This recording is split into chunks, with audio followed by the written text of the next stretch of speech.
The restaurant hummed with the quiet rhythm of clinking glasses, soft background music, and the warm scent of freshly baked bread. Sunlight spilled through the tall windows, painting golden patterns across the crisp, white tablecloths. It seemed like any other weekday afternoon, but for Anna Muller, it was yet another test in a life full of silent struggles. Adjusting her apron and brushing her trembling hands against it, she offered a polite, practiced smile as she approached a table that would soon change everything, not just for her, but for everyone who witnessed what happened next. If you believe in the power of kindness, respect, and second chances, take a moment to like, comment, share, and subscribe to Whispers of Kindness.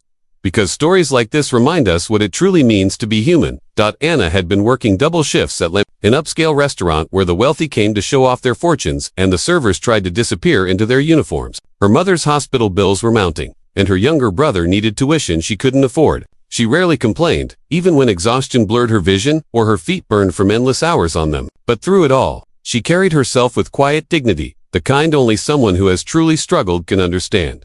That afternoon, a group of businessmen walked in, their confidence filling the room before they even sat. Among them was Carl Schneider, a billionaire investor known for his sharp deals and sharper tongue. Whispers followed him. Power has a way of making others feel small. His smile was flawless, but it didn't reach his eyes. He thrived on being noticed, admired, even feared. Anna noticed him too, but only because it was her job. Carrying their drinks with steady hands, she felt the weight of their judgmental gazes. Carl leaned back in his chair, speaking in fluent German to his companions. He made cruel jokes about the clumsy gestures of poor people and laughed at Anna's trembling hands. The sound cut through the room like a knife.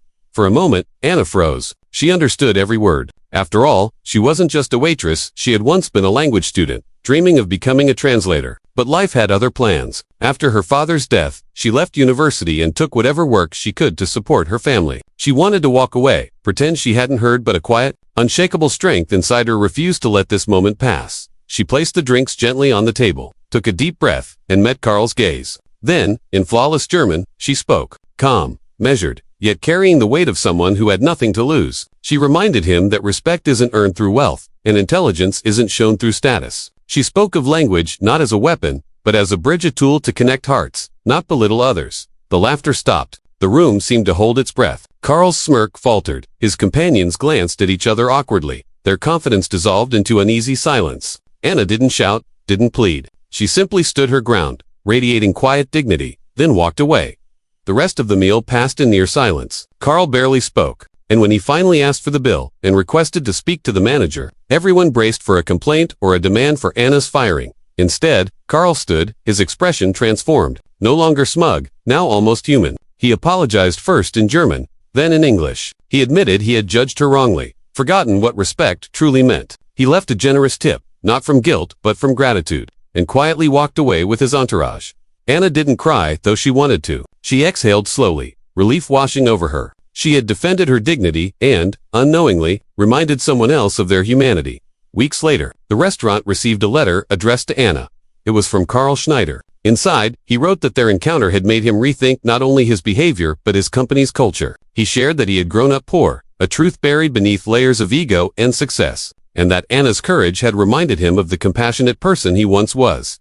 Enclosed was a scholarship form and a sponsorship offer. Carl had set up a fund in Anna's name to help underprivileged students pursue education, and he wanted her to be the first to benefit. Tears filled her eyes. A few honest words had defended her dignity and reignited humanity in another heart. She accepted the scholarship, resumed her studies, and eventually became a professional translator, the dream she had once abandoned.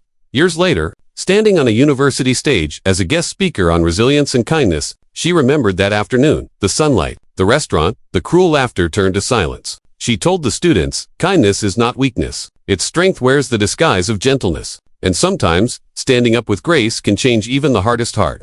If this story touched you, please like, comment, share, and subscribe to Whispers of Kindness. And before you go, tell us, what would you have done in Anna's place? Stayed silent, or spoken your truth? As the sun set outside the empty restaurant, casting warm light over the tables, Anna lingered a little longer, cleaning up, but inside, something had shifted forever. She wasn't just a waitress anymore. She was living proof that dignity can't be bought, that words can heal, and that one moment of courage can echo through someone else's life, just like sunlight breaking through a storm. Far away, in a tall glass building, a billionaire sat by a window, holding a letter with her name, whispering a quiet thank you to the girl who reminded him that wealth is nothing without heart.